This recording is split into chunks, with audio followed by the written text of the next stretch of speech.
YPG IŞİD kuşatmasını kırdı mı?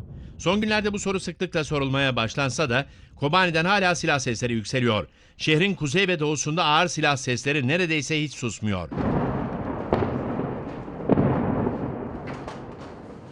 YPG IŞİD kentinin büyük bölümünden çekildiğini, sadece şehrin doğusundaki 2 bölgede yoğunluk gösterdiğini öne sürdü.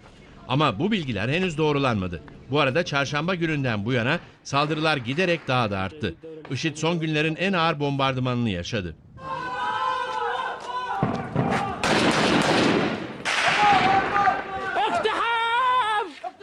Koalisyon güçleri Suriye'de 22 Eylül'den bu yana sürdürdükleri hava operasyonlarını en şiddetli seviyeye çıkardı.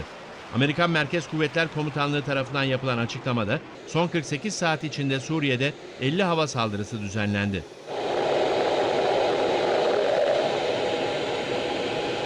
Saldırıların neredeyse tamamı IŞİD kuşatması altında olan Türkiye sınırındaki noktalarda gerçekleştirildi.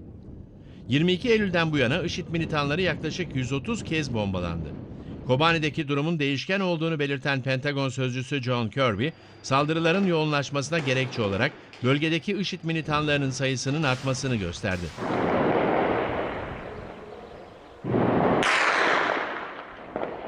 Hafta başına kadar IŞİD, Kobani'nin %30'undan fazlasını kontrol altında tutuyordu. Son saldırılarla birlikte bu oran %20'nin altına kadar geriledi.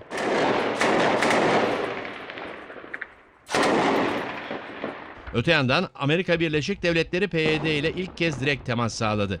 Açıklamayı Dışişleri Bakanlığı Sözcüsü Jem Psaki duyurdu. Görüşmenin içeriğiyle ilgili detay vermeyen Psaki, PYD ve PKK arasındaki bağa dikkat çekti.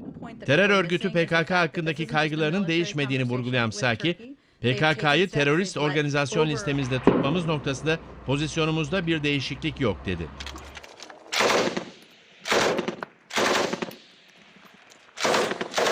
Bölgeden gelen bir diğer haberse herkesi şaşırttı. IŞİD'in elindeki savaş uçaklarını havalandırdığı iddia edildi. Söz konusu uçakların Halep'in kuzeyinde bulunan bir askeri havalimanında kullanıldığı, hatta eğitim uçuşu yapıldığı öne sürüldü.